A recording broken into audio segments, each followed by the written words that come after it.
শক্তিকে, তোমার পাহলুমানগিরি সমস্ত কিছুকে দমন করে দিবে, শেষ করে দিবে। তাহলে বিবাহের পদ্ধতি বলতে গিয়ে রাসূল বলছেন বিবাহ করো। বিবাহর যদি ক্ষমতা থাকে তাহলে বিবাহ করো, আর যদি ক্ষমতা না থাকে বিবাহ করতে হবে না। কেন বিবাহ করতে হবে না?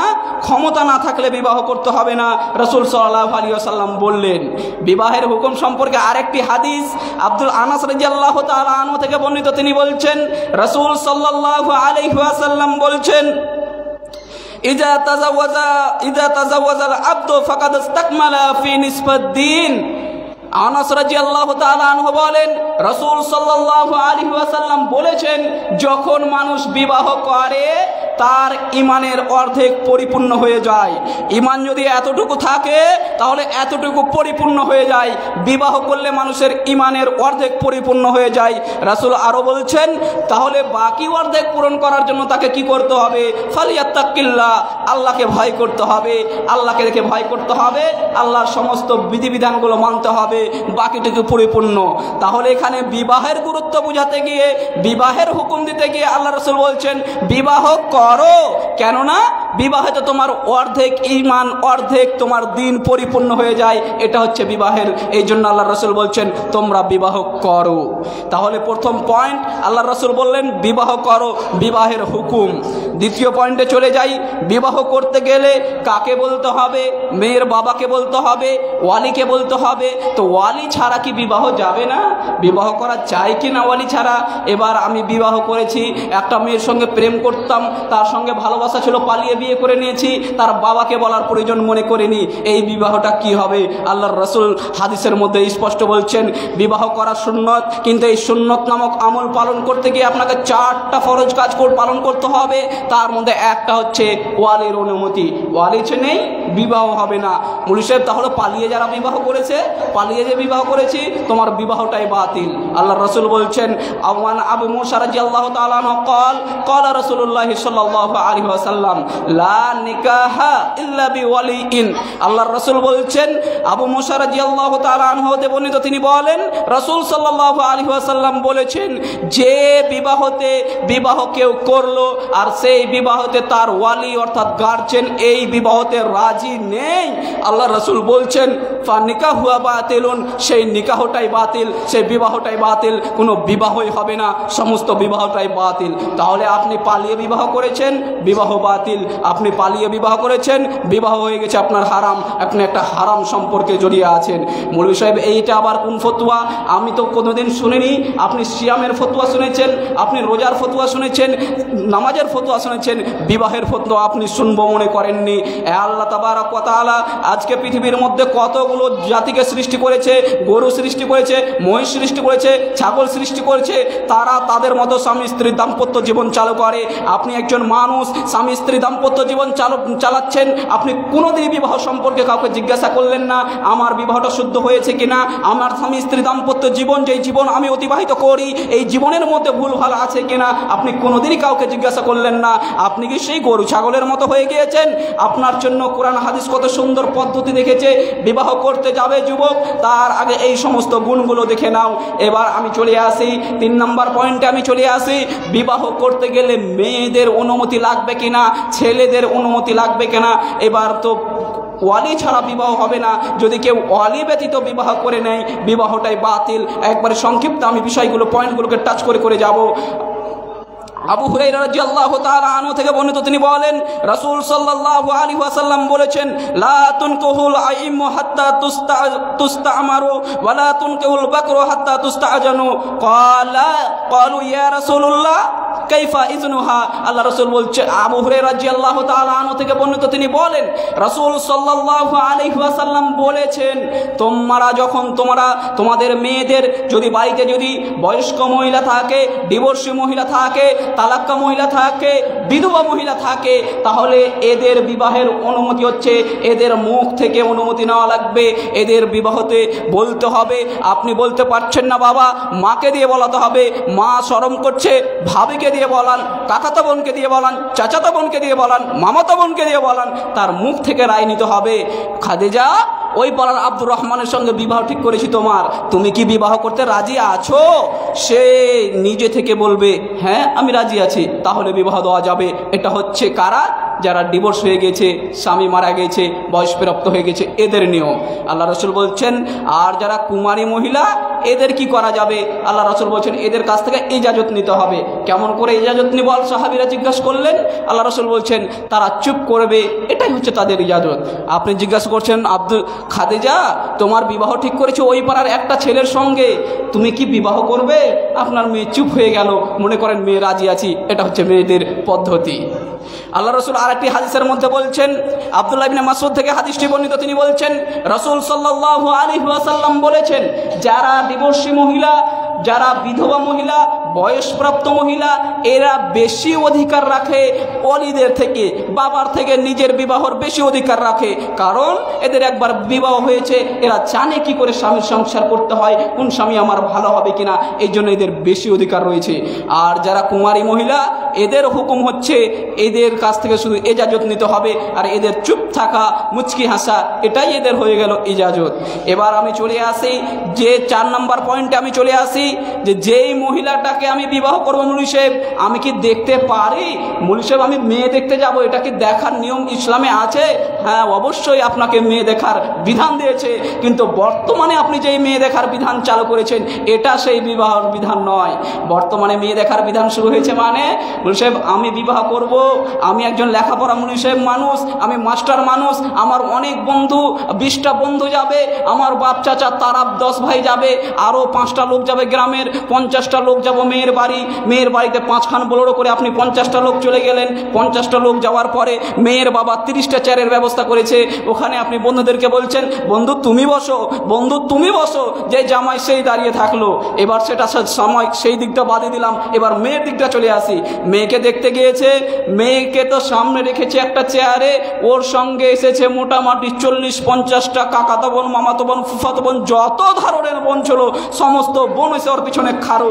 আর এদিকে সেই বর যে গেছে, এই পাগলা যতদূর না সেজেছে, ওর বন্ধু বান্ধব যত যা ছিল এরা তার থেকে 100 গুণ সেজে গেছে।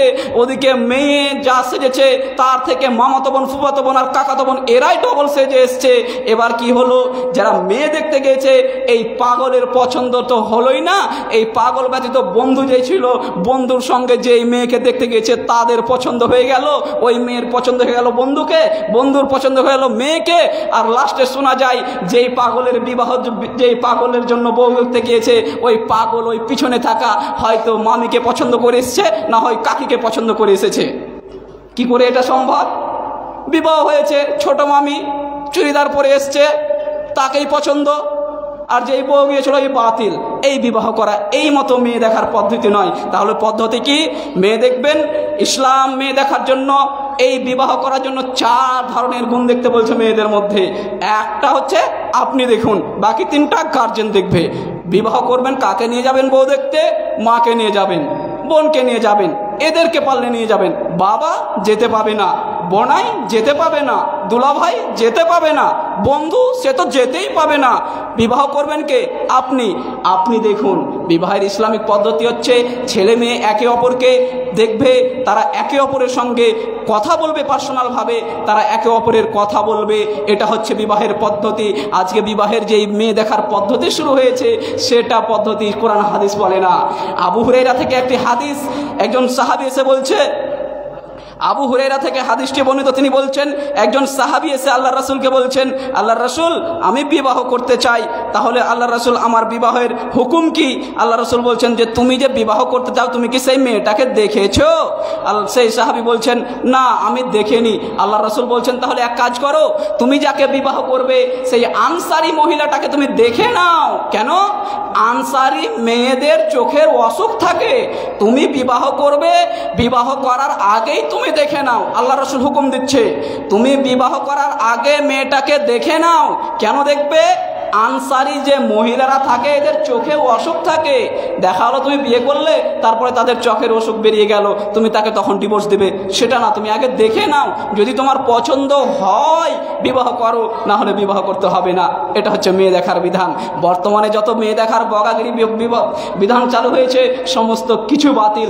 ছেলের মেয়ে বিবাহ দেব, বলি সাহেব আমি বউ দেখবো না, আপনি বউ দেখবেন, শেষে আপনার ছেলের দেখা হয়ে গেল, সবই কমপ্লিট, ছেলে পছন্দ মেয়ে পছন্দ সবই কমপ্লিট, আপনি গিয়ে শুধু একদিন নির্ধারিতভাবে দিন করে চলে আসেন, মেয়ে দেখার আপনার প্রয়োজন নেই। এই মেয়ে তো গায়ের মোহরিম মেয়ে, এই মেয়ে তো গায়ের মোহরিম মেয়ে, আপনি দেখতে গিয়ে আপনারই পছন্দ হতে পারে, আপনাকে কি বিয়ে করতে শরীয়ত মানা করেছে? ছেলের বউ দেখতে গিয়ে তো আপনারও পছন্দ হতে পারে, ভাতিজার বউ দেখতে গিয়ে তো আপনারও পছন্দ হতে পারে, শরীয়ত আপনাকে এই নিয়ম দিচ্ছেন না। যে বিবাহ করবে সেই আগে দেখো, তোমার পছন্দ, বাবা গিয়ে দিন করে চলে আসবে, এটা হচ্ছে শরীয়ত। মেয়ে দেখার বিধান হয়ে গেল। এবার চলে আসে মুফতি সাহেব, তাহলে বিবাহ করব, মেয়েদের কি কি গুণ থাকলে তাদেরকে বিবাহ করব, কোন মেয়েকে বিবাহ করব, রাস্তাঘাটে যেই পাগলিগুলো বাড়ায় এদেরকে বিবাহ করব, না যারা সুটবুট পরে বেড়ায় তাদেরকে বিবাহ করব, না যারা হেজাব করে বেড়ায় তাদেরকে বিবাহ করব, আমি যাকেই দেখি তাকেই পছন্দ, বিবাহ করব কাকে, কি গুণ দেখে আমি না এদের বিবাহ করব? আল্লাহ রাসূল এটাও তোমার পদ্ধতি জানিয়ে দিলেন যে মহিলাদেরকে বিবাহ করার জন্য তার 4টা গুণ দেখো, যদি 4টা গুণে মহিলা গুণান্বিত হয় তাহলে বিবাহ করো। 4টার মধ্যে আল্লাহ রাসূল বলছেন, ওয়ান আবি হুরায়রা রাদিয়াল্লাহু তাআলা আনহু قال قال رسول الله সাল্লাল্লাহু আলাইহি ওয়াসাল্লাম তুনকিহুল মারআতু লিআরবাইন, আল্লাহ রাসূল বলছেন মেয়েদেরকে বিবাহ করার আগে 4টা গুণ দেখে নাও। একটা হচ্ছে লি মালিহা, তার ধন সম্পদ আছে কিনা দেখো, ওয়ালি হাসাবিহা, তার বংশ পরিচয় কেমন, বংশমর্যাদা দেখো, ওয়ালি জামালিহা, তার সৌন্দর্য দেখো, ওয়ালি দীনিহা, 4 নম্বর হচ্ছে তুমি তার দিনদারিতা দেখো। আল্লাহ রাসূল বলছেন ফাজফুর বিজাতিদ দিন, যদি দিনদারিতা মহিলা থাকে বিবাহ করে নিয়ে চলে এসো। কেন? আল্লাহ রাসূল লাস্টে বলছেন তারাবাতি আদা, যদি তা না করো তুমি ধুলাই মুশরিত হও। তাহলে বিবাহের বিধান আল্লাহ রাসূল কি দিলেন? 4টি বিধান। মেয়েদের গুণ দেখতে হবে 4টি। 1 নম্বর হচ্ছে কি, মেয়েকে বিবাহ করার আগে দেখো সে তার বাবার ধন সম্পদ আছে কিনা, 2 নম্বর দেখো তার বংশ পরিচয় কেমন, 3 নম্বর দেখো সে সৌন্দর্য কেমন। আজকে বর্তমানে ইসলামে যা আরম্ভ হয়েছে 3টাকে বাদ দিয়ে 1টার পিছনে পড়ে আছি, 2টার পিছনে পড়ে আছি, 2টা বাদ। কি 2টা? আজকে আপনি ছেলের বিবাহ দিবেন, আপনি গার্জেন দেখতে লাগলেন পশ্চিম বাংলার মাটিতে, হাদিসে বলেছে মাল দৌলতওয়ালার বেটি দেখতে হবে, আপনি দেখতে লাগলেন পশ্চিম বাংলার মাটিতে কে বেশি ধনী আছে, কার বেশি টাকা পয়সা, এই দেখতে লাগলেন। ইসলাম আপনাকে এই টাকা পয়সা দেখতে বলছেন না, আপনাকে বলছে আপনি দেখুন আপনার বিবাহে আপনার বিয়েই যে হবে এর টাকা পয়সা হালাল পথের না হারাম পথের, এই দিকটাকেও আপনাকে দেখতে হবে। আপনি শুধু টাকা পয়সা দেখে গেলেন, মেয়ের বাবার হালাল সম্পত্তি এগুলো দেখলেন না, এটা চলবে না। 2 নম্বর মেয়ে সৌন্দর্য দেখতে হবে। আজকে ছেলে তুমি বিবাহ করছো, এই পাগল তুমি বিবাহ করছো, তোমাকে সৌন্দর্য দেখতে হবে। আজকে মানে আপনাকে একটা উদাহরণ দিয়ে বুঝাই, ধরলেন একজন কসাই 1 কুইন্টালের একটা গরু জবাই করেছে, তারপরে যে প্রথম খরিদ্দার এসেছে সে কিনতে এসে বলছে আমাকে সবচাইতে ভালো মাংসটা দাও, তাকে বলছে তুমি কোনটা নিবা, সে বলছে এই জায়গাটা নিব বলে 1 কিলো ভালো মাংস নিয়ে চলে গেল। তারপরে যে আসলো সেও বলছে ভালো মাংসটা দাও, তারপরে যে আসলো সেও বলছে ভালো মাংস দাও, এই মতো করতে করতে 100 জন নিয়ে চলে গেল, সব শেষে 1 কিলো মাংস পড়ে আছে, সে এসে বলছে আমাকে সবচেয়ে ভালো মাংসটা দাও। বিক্রেতা মনে মনে বলছে শব্দ শেষ, 1 কিলোই মাংস আছে, সে বলছে এটাই দাও, তার মানে তার কাছে এটাই ভালো। এখান থেকে আপনাকে বোঝাতে চাইছি পৃথিবীতে যত মহিলা আছে আপনার নজরে একজন সুন্দর, আমার নজরে আরেকজন সুন্দর, আমার বাবার নজরে আরেকজন সুন্দর, বাবা বিবাহ করেছে তার নজরে সুন্দর মহিলাকে, আমি বিবাহ করব আমার নজরে যে সুন্দর। পৃথিবীতে কোনো মানুষ কারো নজরে প্রচুর সুন্দর হতে পারে না। আপনি দেখবেন একজনকে আপনার নজরে সুন্দর মানে সে সুন্দরী, আমি দেখবো একজনকে আপনার পছন্দটা আমার পছন্দ না হতে পারে। পাগল নাকি তুমি? দুলাভাইয়ের পছন্দের মহিলাকে বিবাহ করবে মানে, বাবার পছন্দের মহিলাকে বিবাহ করবে মানে, সে তো তার অন্তর থেকে বলবে, তার অন্তর থেকে বলবে যে সেই মহিলাটা সুন্দর কিনা। আপনি দেখবেন বিবাহ করবেন, আপনার অন্তর থেকে দেখতে হবে মেয়েটা সুন্দর কিনা। বাবা বিবাহ করেছে, তার অন্তর থেকে আমার মাকে দেখেছে, তার কাছে সুন্দর ছিল। আমি বিবাহ করব, আমার অন্তর থেকে দেখব আমার জন্য আমার স্ত্রী পারফেক্ট কিনা। আপনার দুলাভাই বিবাহ করেছে, তার জন্য আপনার বোন পারফেক্ট ছিল, তার পছন্দের মেয়েকে সে বিবাহ বিবাহ করেছে, কাকাতো ভাই পছন্দ করেছে, কাকাতো ভাইয়ের পছন্দের মেয়েকে সে বিবাহ করেছে। সেই মতো উদাহরণ দিলাম, 100 জনই মাংস নিয়ে গেল, সবাই নিজের নিজের পছন্দের মাংস নিয়ে গেল। আজকে বিবাহ করার জন্য তুমি পাত্রী খুঁজে পাচ্ছ না, তুমি দুলা ভাই নিয়ে যাওয়া বন্ধ করো, তুমি বাবা নিয়ে যাওয়া বন্ধ করো, কাকা নিয়ে যাওয়া বন্ধ করো, বন্ধু বান্ধব নিয়ে যাওয়া বন্ধ করো। তুমি যেই মেয়েকে দেখবে ভালো মেয়ে হলে ইনশাল্লাহ তোমার পছন্দ হয়ে যাবে। আজকে ইসলাম যে 4টা গুণের কথা বলেছে মহিলাদের, তার মধ্যে আমরা 2টা গুণকে তো বাদই দিয়ে দিয়েছি, শুধু 2টা গুণ নিয়ে পড়ে আছি। 1 টাকা পয়সাওয়ালার বেটি হতে হবে, 2 বিশ্ব সুন্দরী হতে হবে। ইসলাম আপনাকে এইগুলো দেখতে বললো না। আল্লাহ রাসূল বলছেন ফাজফুর বিজাতিদ দিন, যদি মেয়ের মহিলাটা আল্লাহওয়ালি হয়, যদি মহিলাটা ভালো হয়, দিনদার হয়, চোখ বুজে বিবাহ করে নিয়ে চলে আসেন, ইনশাআল্লাহ আপনার স্ত্রী ভালো হবে। এবার কি হলো, বিবাহ করতে গিয়ে স্ত্রীদের সম্পর্কে আল্লাহ রাসূল একটি হাদিস বর্ণনা করে বলছেন যে স্ত্রী কেমন হওয়া লাগবে, কেমন হবে, মহিলারা কেমন। আল্লাহ রাসূল বলছেন, এই হাদিসটা বর্ণনা করছে আব্দুল্লাহ ইবনে উমর রাদিয়াল্লাহু তাআলা আনহু থেকে বর্ণিত। তিনি বলছেন রাসূল সাল্লাল্লাহু আলাইহি ওয়াসাল্লাম বলেছেন, আদ-দুনিয়া কুল্লুহা মাতাউন, পৃথিবীতে যত ধন সম্পদ আছে, পৃথিবীতে যত টাকা পয়সা আছে, সব চাইতে খায়রু মাতাইদ দুনিয়া আল মারাতু সালিহা। আল্লাহর রাসূল সাল্লাল্লাহু আলাইহি সাল্লাম বলছেন, পৃথিবীতে যত টাকা পয়সা আছে, যত ধরনের সোনাদানা আছে, যত ধরনের ধন সম্পদ আছে, তার মধ্যে সব চাইতে ভালো, তার মধ্যে সব চাইতে মূল্যবান হচ্ছে আপনার স্ত্রী, সব চাইতে মূল্যবান। আর দুনিয়া কুল্লুহা মাতাউন, পৃথিবীতে যত সম্পদ রয়েছে, পৃথিবীতে যত টাকা রয়েছে, পৃথিবীতে যত ধনমাল রয়েছে, সব চাইতে ভালো, সব চাইতে মূল্যবান, সব চাইতে ধনমাল হচ্ছে আপনার স্ত্রী, নেককার স্ত্রী, আল্লাহওয়ালি স্ত্রী। যদি আপনার নেককার স্ত্রী থাকে আপনার ভাগ্য খুলে যাবে। আপনার যদি নেককার স্ত্রী থাকে অল্পতে সন্তুষ্ট হবে। আর যদি আপনি নেককার স্ত্রী বিবাহ না করেন তাহলে কি হবে, আপনার দুনিয়াটা নরকে পরিণত হবে। উদাহরণ পরের পয়েন্টে আসেন, আমি উদাহরণ দিচ্ছি। 5 নম্বর পয়েন্টে চলে যাই। বলছে মেয়ে দেখলাম, মেয়ে পছন্দ, ছেলের পছন্দ। এবার চলে আসি তাহলে কিছু দেনা পাওনার ব্যাপারটা, কিছু ডিমান্ড হয়ে যায়। তাহলে ডিমান্ডের ব্যাপারটা আল্লাহ রাসূল বলছেন যে ছেলের বাবা মেয়ের বাবার কাছে ফুসলে ফাসলে কৌশল বিনিময় করে যে টাকা নিচ্ছ এটা হচ্ছে হারাম, যৌতুক নেওয়া যাবে না। তুমি বিবাহ করবে, বিবাহের পূর্বে বাইক কিনো, তারপরে বিবাহ করো। আল্লাহ রাসূলের হাদিস আমি আগেই বলেছি, ক্ষমতা থাকলে বিবাহ করবে না তো না। আজকে কি হচ্ছে, একজন ম্যাট্রিক পাস করা, আলেমা পাস করা মহিলার আজকে সে একটু কালো বলে তার বিবাহ হচ্ছে না। 5 লাখ টাকার ডিমান্ড, 10 লাখ টাকার ডিমান্ড, না হলে বিবাহ হবে না। এই জন্য অগাত্তায় পড়ে মেয়ের বাবা একজন অযোগ্য ছেলের সঙ্গে মেয়ের বিবাহ দিচ্ছে, সে কিছু ডিমান্ডও দিতে হচ্ছে। এটা পুরোপুরি ইসলামে হারাম। আল্লাহ তাবারাক ওয়া তাআলা বলছেন, ওয়ালা তাকুলু আমওয়ালুকুম বাইনাকুমুল বাতিল, তোমরা অন্যায়ভাবে কারো মাল ভক্ষণ করবে না, অন্যায়ভাবে কারো সম্পদ ভক্ষণ করবে না। সমস্ত কিছু হারাম, সমস্ত কিছু বাতিল। আল্লাহ রাসূল বলছেন, এবার যদি বিবাহের সময় আপনি ডিমান্ড নেন তাহলে আপনার ক্ষতি কি? আপনি বিবাহের সময় একটি মোটর সাইকেল নিলেন, গাড়ি নিলেন, 5 লাখ গাড়ি নিলেন, এবার বিবাহ করে নিয়ে এসেছেন। বিবাহের পরে যখন আপনি কি করলেন, আজকে বিবাহ করতে গিয়ে, ছেলে তুমি বিবাহ করতে গিয়েছো, বিবাহের স্থানে বসে ডিমান্ড চেয়ে বসলে আমি 5 লাখ টাকা নেব, 10 লাখ টাকা নেব, বা আমি একটা বাইক নেব। আজকে যদি আমরা বর্তমান সমাজে বলতে যাই, যারা টাকার জন্য আজকে বিক্রি হচ্ছে, রাস্তাঘাটে টাকার জন্য যেই সমস্ত মহিলা দ্বারা বিক্রি হয় তাদেরকে আমরা পতিতা বলি, তাদেরকে আমরা বেশ্যা বলি। কেন? তারা দেহ ব্যবসা করছে, তারা টাকার বিনিময়ে নিজের দেহটাকে বিলিয়ে দিচ্ছে, এই জন্য তারা পতিতা, এই জন্য তারা দেহ ব্যবসায়ী।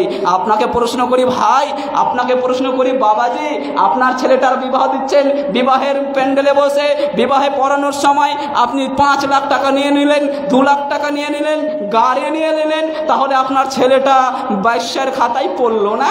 আপনার ছেলেটা পতিতাদের রাস্তায় পড়লো না? তাহলে আপনি কোথায় গেলেন?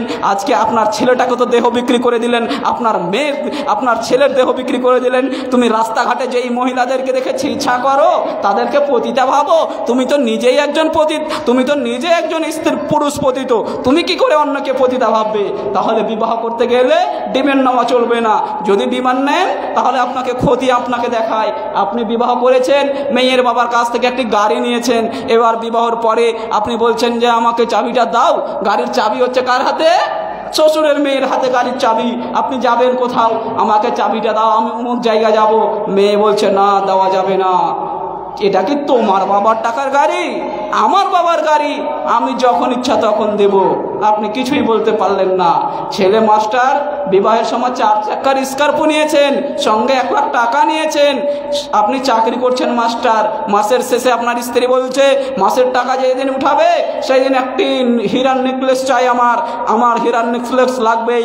মাসের শেষে দেখা গেল আপনার বেতন বাঁচলো না, আপনি কিছুই নিয়ে আসতে পারলেন না। শেষে আসার পরে বলবে আমি কিছু নিয়ে আসতে পারিনি। আপনার স্ত্রী বলবে এই তো তোমার মুরুদ, নিজের পয়সায় তো কিছুই করতে পারোনি। চাকরি পেয়েছো আমার বাবার টাকায়, গাড়িতে বসে চলেছো আমার বাবার টাকায়। আমার ছোট বোনের বিবাহ হয়েছে এবং মাস্টারের সঙ্গে, তাকে তো অনেক গয়না দিচ্ছে আমার বাবা। ছি ছি ছি ছি, তোমার মতো কাপুরুষের সঙ্গে বিবাহ দিয়েছে, আমাকে কিছুই দিতে পারো না। তখন আপনাকে এই মতো মানসিক টর্চার করতে করতে পরিশেষে আপনি একজন মানসিক রোগী হয়ে যাবেন। আপনার স্ত্রী এমনভাবে মানসিক টর্চার করবে, কেন? আপনি তার বাবার কলিজা ছিঁড়ে নিয়েছেন। মেয়ের বাবা নিজের পেটের জন্য কোনোদিন ভিক্ষা করে না, কিন্তু মেয়ের বিবাহের জন্য হাজারো মসজিদে দেখা গিয়েছে বাবা জোর হাত করে বলে ভাই মেয়েটার বিবাহ যৌতুক দেওয়া লাগবে। এই যে মেয়ের একটা ক্ষোভ, এই যৌতুকের কারণে স্বামী স্ত্রীর মহব্বত কোনো সময় হয় না। মহব্বত, যে স্বামী স্ত্রীর মধ্যে যেই মহব্বত থাকার কথা সেই মহব্বত থাকে না, একমাত্র কারণ এই যৌতুকের কারণ। এবার আমি চলে আসি একবারে শর্ট করে, বিষয় অনেক লম্বা, আমার বিষয় বক্তব্য চলে এসেছে, একবারে শর্ট করে চলে যাই।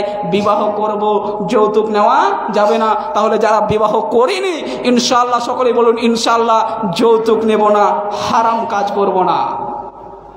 সর্বশেষে সর্বশেষ নয়, আমার পয়েন্টে চলে যাই। এবার চলে যাই মোহরের ব্যাপারটা। বিবাহ করবো মনীষে, গাড়ি ঘোড়া সবই নেওয়া হলো, এবার মোহরটা নেওয়া কেমন ব্যাপার? মোহরের ব্যাপারটা কি? মোহরটা কি ফরজ, আপনাকে মোহর দিতে হবে, মোহর দেওয়া লাগবে। মোহর দিতে গিয়ে এবার কেমন হচ্ছে? মোহর দিতে গিয়ে আজকে মেয়ের বাবা, ছেলের বাবা মোহর দিচ্ছে, মেয়ের বাবার কাছে 1,80,000 টাকা নিয়েছে, আর সেখান থেকে গিয়ে আমার নিজের চোখে দেখা 1 লাখ টাকার মধ্যে 10,000 টাকা মোহর, মেয়ের বাবার কাছে 1 লাখ টাকা গনে নিল, 90,000 প্যাকেটে ভরে 10,000 দিয়ে দিল। আস্তাগফিরুল্লাহ, ছি ছি ছি ছি ছি ছি। তুমি জানলে না বিবাহ করবে তোমার নিজের শরীর ঘামানো, তোমার নিজের শরীর ঘামানো টাকা দিয়ে বিবাহ করতে হবে, এই মোহরটা দিতে হবে। এটা হচ্ছে মোহর।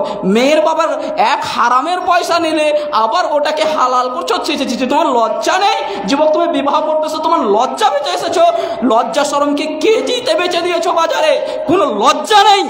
বিবাহ করার আগে নিজের বল করো, কমসে কম স্ত্রীটাকে যে আমি ভক্ষণ করব, নিজের হালালভাবে ভক্ষণ করব, হালাল সম্পদ দিয়ে, আমার হালাল টাকা দিয়ে আমার স্ত্রীকে ভক্ষণ করব, এটা সব সময় ধ্যানে রাখেন, মাথায় রাখেন। বোন, আপনাকেও বলি, যারা না বিবাহ করতে সময় না নিজের পয়সা দিয়ে মোহর দিতে পারবে, সেই সমস্ত পুরুষকে ধিক্কার জানান। তাদেরকে বিবাহ করার কোনো প্রয়োজন নেই। কেন তাদেরকে বিবাহ করবে? সেটা একটু তোমার জন্য 5,000 টাকা মোহর দিতে পারে না, তোমার বাবার কাছে লাখ লাখ টাকা নিচ্ছে। ছিয়েছি, তুমি এই পুরুষকে বিবাহ করছো, তুমি একজন পুরুষকে বিবাহ করছো। কোনো সময় নয়, বিবাহ করার জন্য মোহর দেওয়া লাগবে। আল্লাহ রাসূল, আল্লাহ তাবারাক ওয়া তাআলা বলছেন, ওয়া আতু নাসাআ সাদাকাতুহুন্না নিহলান, তোমরা মহিলাদেরকে বিবাহ করার পূর্বে তাদেরকে তাদের মোহর বুঝিয়ে দাও। মোহর ব্যতীত বিবাহ করা যাবে না। তবে মোহর যদি নগদও না দিতে পারেন, বাকিতে বলেন যে আমি মোহর দিব, 5,000 7,000 টাকা লিখিয়ে দেন, কিন্তু মোহর দেওয়াই লাগবে। একটা হাদিস বলি, একটা মেয়ে আল্লাহ রাসূলের সামনে এসে বলছেন, আল্লাহ রাসূল, আমি আমার নাফস, আমি আমার বডি আপনাকে হেবা করে দিলাম, দান করে দিলাম। আপনি চাইলে আপনি আমার সঙ্গে আমাকে আপনার সঙ্গে রাখতে পারেন, আমি নিজেকে আপনাকে দান করে দিলাম। আল্লাহ রাসূল সেই মহিলাকে কিছুই বলছেন না। আবার মহিলা বলছে, রাসূল কিছু বলছেন না। একজন ওখানে উপস্থিত সাহাবীদের মধ্যে একজন বলছেন, আল্লাহ রাসূল, যদি আপনার দরকার না থাকে, এই মহিলাটাকে আমার পছন্দ হয়েছে, আমি বিবাহ করতে চাই, আপনি আমার সঙ্গে তার বিবাহ দিয়ে দেন। আল্লাহ রাসূল বলছেন যে বিবাহ করবে, ঠিক আছে, তুমি বিবাহ দিয়ে দিব, মোহর নিয়ে এসো, মোহর ব্যতীত বিবাহ দেওয়া যাবে না। সাহাবী বলছেন, আল্লাহ রাসূল, আমি যেটি পোশাক পরে আছি, এই লুঙ্গি ব্যতীত আমারও কিছুই নেই, বাড়িতে কিছুই নেই মোহর দেওয়ার মতো। আল্লাহ রাসূল বলছেন, তুমি বাড়ি যাও, বাড়ি গিয়ে দেখো যদি একটি লোহার আংটি থাকে, তাম্বার আংটি থাকে, সেটাকে নিয়ে এসো, সেটার বিনিময়ে তোমার বিয়ে পড়িয়ে দিচ্ছি। সাহাবী বাড়ি গেল, বাড়ি থেকে এসে আল্লাহ রসুলকে বলছেন, আল্লাহ রসুল বাড়ি গেলাম, কিছুই পেলাম না, এই যে যেটি পড়ে আছি এটি ব্যতীত বাড়িতে কিছুই নেই। আল্লাহ রসুল তাকে জিজ্ঞাসা করছেন, তুমি কি কোরআন মুখস্থি রেখেছো? কিছু কোরআনের কোনো আয়াত তোমার মুখস্থি আছে? সাহাবী বলছেন, আল্লাহ রসুল আমার উমুক উমুক উমুক উমুক সূরাগুলো মুখস্থ আছে। আল্লাহ রসুল বলছেন, ঠিক আছে, আমি তোমার বিবাহ পড়িয়ে দিচ্ছি। মোহর, এই যে এই সূরাটি তোমার মুখস্থি আছে তাকে মুখস্থি করিয়ে দিবে, যেদিন মুখস্থি হয়ে যাবে মোহর কমপ্লিট। তার মানে মোহর দেওয়া লাগবে। বর্তমানে বাবা বিবাহ করেছেন, কাকা বিবাহ করেছেন, মামা বিবাহ করেছেন, 50 বছর হয়ে গেল, 40 বছর হয়ে গেল, 3000 টাকা ছিল সেই যুগে মোহর, এখনও দেননি। কখন দেবেন? মরার সময় স্ত্রী বলছে, হাজি এখনও বিয়ে হয়ে গেল 30 বছর, তুমি আমার মোহরটা এখনও দাওনি, কি ব্যাপার, আমার মোহরটা কি তুমি দেবে না? তাকে এক সাইড মেরে দিয়েছে, আল্লাহ তার এক সাইড মেরে দিয়েছে, প্যারালিস হয়ে গেছে, তাও সে বলছে, চিন্তা করিস না, আমি যতদিন আছি দেব। মানে এক সাইড নেই, তাও বলছে আমি দেব মোহর। এই মতো হতে হতে হঠাৎ একদিন মারা গেল। আর মরে যাওয়ার দিন সে ছেলে মেয়েরা এসে, ভাই বোন এসে বলছে, ভাবি, ছেলে মেয়ে এসে, মা বাবা মরে গেছে, মোহরের টাকাটা মাফ করে দাও। বোনেরা এসে বলছে ভাবনিকে, আমার ভাই তো মরেই গেল, 20 বছর 30 বছর সংসার করলি, মোহরের টাকাটা মাফ করে দে। তোমার ভাই কি কাপুরুষ? 30 বছর জমি চাষ করার পরে বিনা টাকায় মালিককে টাকা না দিয়ে মরে গেল। তোমার ভাইকে একজন কাপুরুষ, কেন মোহর দেবে না? যে মোহর দেওয়ার ওয়াজিব, মোহর দিতেই হবে, সেই মোহর দিল না মানে মোহর ব্যতীত বিবাহ দেওয়া যাবে না। হক সে নগদ, যদি পারে বাকিতে দেবে, মোহর ছাড়া বিবাহ হবে না, কোনো মতেই না, মোহর দেওয়াই লাগবে। শেষের পয়েন্টে আমি একবারে চট করে শেষের পয়েন্টটাই চলে যাই। আজকে বিবাহতে যেই সমস্ত হারাম কাজগুলো হচ্ছে, তাইগুলোর মধ্যে একটি হচ্ছে হলুদ মাখামাখি। এই হলুদ মাখার বিধানকে মুনি সাহেব কেউ বলছে হারাম, কেউ বলছে হালাল। হলুদ মাখা নিয়ে কি? আল্লাহ রসুল বলছেন, আজকে আমাদের সমাজে যেই বিধানগুলো চলছে তার মধ্যে একটি বিধান হচ্ছে হলুদ মাখামাখি। হলুদ মাখা কি? পুরুষদের জন্য রং ব্যবহার করাই হারাম, কিন্তু স্ত্রীদের জন্য সেটা হালাল। আর আজকে বিবাহ করছে মূর্খ, কিছুই জানে না, কোরআন হাদিসের জ্ঞান নেই, যেমন বিবাহ করছে। আগের দিন রাত্রে মামাতো বোন, কাকাতো বোন, ফুফাতো বোন, চাচাতো ভাবি, নিজের ভাবি এসে বলছে, আব্দুর রহমান রেডি হও, হলুদ মাখতে হবে। আর এই কাপুরুষ একবারে নিংটি মেরে গেঞ্জি খুলে বডি উদাম করেছে, একবারে মধ্যখানে বসে গেছে। আর একবারে মামাতো বোন, ফুফাতো বোন, গায়ের মহরিম মেয়ে সব এসে একবারে তাকে হাত থেকে নিয়ে পা থেকে নিয়ে নিচ পর্যন্ত মাখিয়ে দিচ্ছে। কাপুরুষ খুব হাসছে আর মজা নিচ্ছে। তুমি মোহর, তুমি হলদি মাখার বিধান কোথায় পেলে? হলদি মাখার বিধানকে তো কোথায় পেলে? এই বিধানই তো নেই হলদি মাখার। যে হাদিস দিয়ে প্রমাণ করে, আব্দুর রহমান বিন আউফের হাদিস। আব্দুর রহমান বিন আউফ আল্লাহ রসুলের সামনে আসলো, দেখলো তার লুঙ্গিতে হলদি ভরে আছে। আল্লাহ রসুল বলছেন, কি ব্যাপার, হলদি কেন? আব্দুর রহমান বিন আউফ বলছে, আল্লাহ রসুল আমি বিবাহ করেছি। এই হাদিস, এটা এই লুঙ্গির যে হলদি মাখা হাদিস, এটা বিবাহর হলদি মাখার নয়। এটা মুফাসসিরিনগণ বলছেন, এটা হচ্ছে তার স্ত্রীর সঙ্গে বাসর রাতে হয়তোবা সেই রাতকে কেন্দ্র করে একটু হলদি লেগে গেছে। আর আপনি আজকে হলদি মাখার একটা বিধান পেয়ে গেলেন, একেবারে নিংটি মেরে বসে গেলেন, হলদি মাখা যাবে না, পুরুষদেরকে রং ব্যবহার করাই হারাম, এই করা যাবে না। শেষের পয়েন্টে চলে যাই, বিবাহতে ডুলি বিবি আর বরযাত্রীর ব্যাপারটা কি? 10 গাড়ি না যাবে বিবাহের একদিন আগে? ছেলের বাবা মেয়ের বাবাকে বিবাহ করে বলছেন, বিয়ে সাহেব বুঝতে পারছেন, বড় বংশের মানুষ, 50 গাড়ি নয় 40 গাড়ি যাবেই, একবারে কমের পক্ষে এটা, এর নিচে নয়। অনেক ভাই ভাতিজি অনেক রয়েছে, তাদেরকে পাঠাতে হবে, 40 গাড়ি তো হবেই। বিবাহের আগের দিন জানিয়ে দিলেন, মেয়ের বাবার সামর্থ্য নেই, খাওয়াতে পারবে না, অথচ লজ্জায় পড়ে বেচারে বলছেন, ঠিক আছে দিলে দিয়েন। আবার আপনি বলছেন বিবাহে আর বেশি না, বংশে মোটামুটি 40 খানটা গাড়ি আছে, ওই গাড়িটি যাবে, বাইকটি যাবে, 10 খান গাড়ি যাবে, 40টা বাইক যাবে। কতটি লোক যাচ্ছে? কমের পক্ষে এটি। কাপুরুষ, কমের পক্ষে যদি এটি হয়, বেশির পক্ষে কত যাবে? মেয়ের বাবার উপরে আপনি একটা জুলুম করলেন। আল্লাহ রসুল বলছেন, কোনো সময় অন্যের প্রতি জুলুম করা যাবে না, ডুলি বিবি পাঠানো যাবে না, ডুলি বিবি তো যাওয়াই যাবে না। যদি বরযাত্রী, আপনি ছেলে 2-4টা লোককে নিয়ে গেলেন, দু চারটা মুষ্টিময় ভালো ভালো লোককে নিয়ে গেলেন, বিবাহ করে নিয়ে চলে আসলেন। ইসলামিক বিবাহ, এটাই হচ্ছে ইসলামিক বিবাহ। 10 গাড়ি নিয়ে গেলাম, মেয়ের বাবার উপরে অত্যাচার করলাম, আর খেতে বসে আজকে বলে মাংস যদি একটু ঝাল হয়ে যায় খাওয়া যাবে না, একটু মাংসটা একটু রদ পড়ে যায় এটা মাংস খাওয়া যাবে না।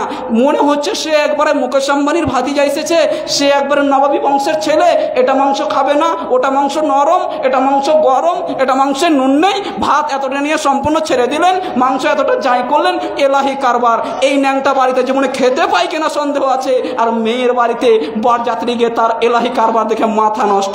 কোথায় পেলেন এই বিধান? মেয়ের বাবার উপরে অত্যাচার করা যাবে না, মেয়ের বাবার উপরে অত্যাচার করা যাবে না। আপনার এত পছন্দ অলিমা খাওয়ান, আপনি যত পারেন 10 গায়ের 20 গায়ের মানুষকে অলিমা খাওয়ান, অলিমা আপনাকে খাওয়াতে হবে। মেয়ের বাবার উপরে কোনো জুলুম করা যাবে না, মেয়ের বাবার উপরে কোনো অত্যাচার করা যাবে না, মেয়ের বাবার উপরে জুলুম তো করাই যাবে না, ডুলবিবি পাঠানোই যাবে না, বরযাত্রী পাঠানোই যাবে না, এই সমস্ত বিধানই আরাম, এগুলো পাঠানো যাবে না। মুষ্টিময় ছেলের সঙ্গে কিছু তার আত্মীয় স্বজন, বাবা গেল, কাকা গেল, এই সমস্ত মানুষ যাবে, ইজাব এবং কবুলের মাধ্যমে বিবাহ দিয়ে মোহর দিয়ে মেয়েকে নিয়ে চলে আসবে। মেয়ের বাড়িতে এসে ছেলের সঙ্গে ফুলসজ্জা হবে, পরের দিন সকালে অলিমা দিতে হবে। অলিমার বিধান, অলিমা দেওয়া ওয়াজিব। শেষ পয়েন্ট, অলিমা দেওয়া ওয়াজিব। অলিমা কি করে? আল্লাহ রাসূলের কাছে আব্দুর রহমান বিন আউফের সেই হাদিসটা, আব্দুর রহমান বিন আউফ এসে আল্লাহ রাসূলের সঙ্গে সামনে এসেছে। আল্লাহ রাসূল বলছেন, কি ব্যাপার আব্দুর রহমান বিন আউফ, তোমাকে দেখে অন্য লাগছে? সে বলছে, আল্লাহ রাসূল আমি বিবাহ করেছি, আমি অমুক আনসারি একটা মেয়েকে একটি খেজুরের দানার সমান স্বর্ণের বিনিময়ে, একটি খেজুরের দানার সমান সোনার বিনিময়ে আমি আনসারদের একটি মেয়েকে বিবাহ করেছি। আল্লাহ রাসূল বলছেন যে তুমি তাহলে অলিমা খাওয়াও, যদি পারো তো একটি ছাগলের বাচ্চা কেটে অলিমা দাও। অলিমা দিতেই হবে, অলিমা দিতেই হবে, বাসর রাতের পরে অলিমা দিতে হবে, ইসলামিক বিধান। আপনাকে আমি প্রথমেই বলেছিলাম বিবাহ করা সুন্নাত, সুন্নাত নামক আমলটি পালন করতে গেলে 4টি ফরজের মুখাপেক্ষী হতে হবে। 1 নাম্বার হচ্ছে আপনাকে মেয়ে দেখে নিতে হবে, নিজে থেকে ছেলে মেয়েকে দেখবে, মেয়েকে ছেলে দেখবে। 2 নাম্বার হচ্ছে অলি ব্যতীত বিবাহ করা যাবে না, বাবা নারাজ বিবাহ করা যাবে না, মা নারাজ বাবা নারাজ বিবাহ দেওয়া যাবে না। অলি হচ্ছে বাবা বেঁচে নাই, ভাই যুবক হয়ে গেছে, ভাই নেই, কাকারা হবে, কেউ নাই, গ্রামের মরল সর্দার হবে। পুরুষ ব্যতীত মহিলারা কোনোদিন অলি হতে পারবে না। মা সে কোনোদিন অলি হবে না, বোন সে কোনোদিন অলি হবে না। পুরুষকেই অলির অধিকার দেওয়া হয়েছে, মহিলাদেরকে নয়। তাহলে 2 নম্বর হচ্ছে অলি ব্যতীত বিবাহ করা যাবে না, অলি নেই বিবাহ নেই। 3 নম্বর পয়েন্ট আপনি বলছিলাম যে 3 নম্বর হচ্ছে মোহর দিতে হবে, মোহর দেওয়া ফরজ, মোহর ছাড়া বিবাহ করা যাবে না। 4 নম্বর হচ্ছে আপনাকে মোহর দেওয়ার পরে মোহর দিয়ে আপনি বিবাহ করে নিয়ে আসলেন, মোহর দিয়ে যথেষ্ট মোহর দিয়ে মেয়েদেরকে বিবাহ করে বাড়িতে নিয়ে আসতে হবে। আর মেয়েদেরকে বিবাহ করে এই 4 এইগুলো ফরজ পালন করে আপনি বিবাহ করে নিয়ে আসবেন। মেয়ের বাড়িতে অত্যাচার করা যাবে না, কোনো ডিমান্ড নেওয়াই যাবে না, বরযাত্রী যাওয়াই যাবে না। বন্ধু বান্ধব অনেক আছে, যদি বরযাত্রী না নিয়ে যায় তারা কি মনে করবে? করুক, কিছু যায় আসে না। স্ত্রীটা আপনার, আল্লাহওয়ালি স্ত্রী দুনিয়ার সবচাইতে আপনি সুখীময় স্বামী। আল্লাহওয়ালি স্ত্রী থেকে যায়, দুনিয়াতে যত ধন সম্পদ আছে সব তুচ্ছ। আপনার স্ত্রী, আপনার যদি আল্লাহওয়ালি স্ত্রী হয়, সব চাইতে আপনি ধনী মানুষ। তাহলে সম্মানিত ভাইরা, আমার বিষয় অনেক বড় ছিল, একবারে চটচট করে আমি পয়েন্টগুলোকে বললাম, যেগুলো আমাদের সমাজে এগুলো পয়েন্ট চলছে।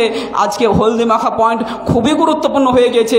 মাখা যাবে না, থুবড়া খাওয়া যাবে না, এই সমস্ত পয়েন্ট, এই সমস্তগুলো একেবারে হারাম। থুবড়ার কোনো বিধান নেই।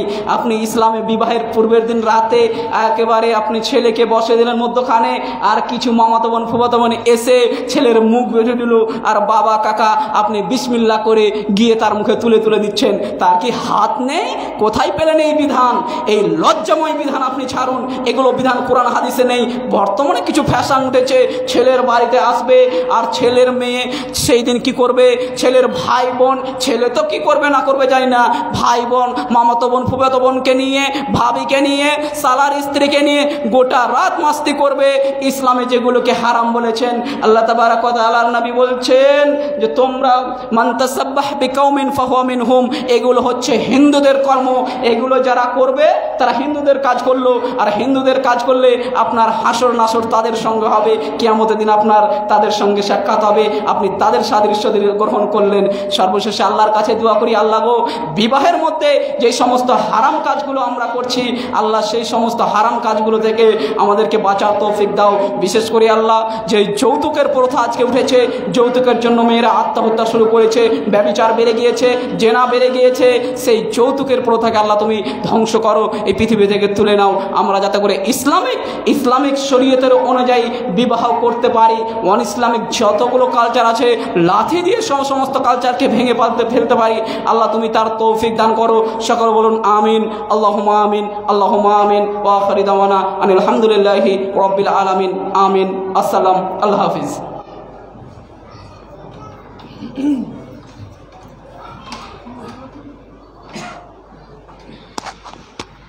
আসসালামু আলাইকুম রহমতুল্লাহ। দীর্ঘ সময় ধরে আমরা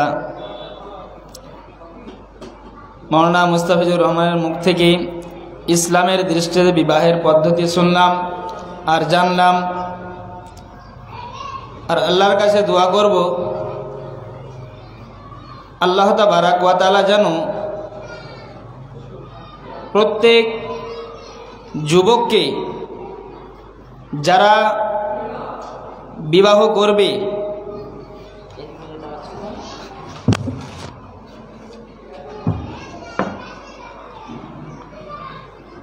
তাদেরকে যেন ইসলামের নিয়ম কানুন অনুযায়ী বিবাহ করার তৌফিক দান করেন। সকলে বলেন আল্লাহুম্মা আমিন। এরপরে আপনাদের সামনে জনাব মাওলানা সাহেব আলী বিন কালিমুল্লাহ সাহেব আসছেন। ওনার মুখ থেকে আমরা রাসূল সাল্লাল্লাহু আলাইহি ওয়াসাল্লামের ওসিয়ত সম্পর্কে আমরা জানব এবং জানার পরে সেটা আমরা মূল্যায়ন করার চেষ্টা করব। এবারে আপনাদের সামনে আসছেন সাহেব আলী বিন কালিমুল্লাহ।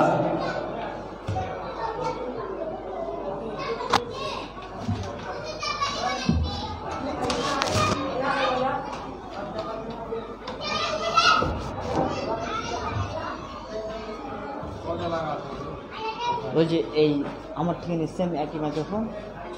হ্যাঁ একই না, তারা ঠিকই আছে। তুমি এক কাজ করো, আমার মাইক্রোফোনটা আমারটাতে লাগাও। না না, একই ব্যাপার, একই হলো। ধরো এটা উপরেরটাতে দেবো আমারটা।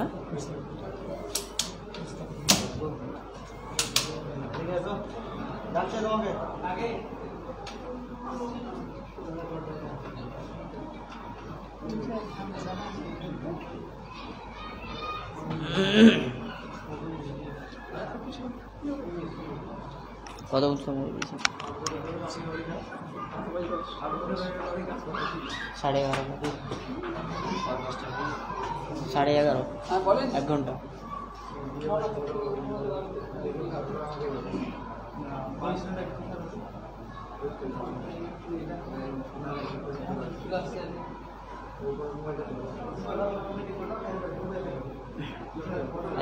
এই আশিকুল দাঁড়াও, এটা খুশি আছে কার মাইক্রোফোন? ধরো আমার ফোনটা, ধরো তো, ধরো ফোনটা ধরো।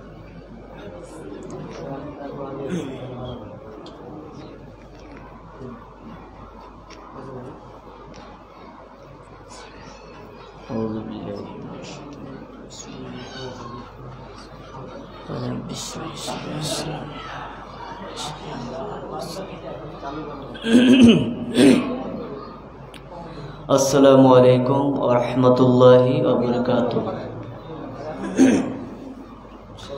আলহামদুলিল্লাহ নাহমাদুহু ওয়া নাস্তাঈনুহু ওয়া নাস্তাগফিরুহু ওয়া নাউযু বিল্লাহি মিন শুরুরি আনফুসিনা ওয়া মিন সাইয়্যাতি আ'মালিনা। من يهده الله فلا مضل له ومن يضلل فلا هادي له واشهد ان لا اله الا الله وحده لا شريك له واشهد ان محمدا عبده ورسوله الذي أرسله بالحق بشيرا ونذيرا وداعيا إلى الله بإذنه وسراجا منيرا. أما بعد فإن خير الحديث كتاب الله وخير الهدي هدي محمد صلى الله عليه وسلم وشر الأمور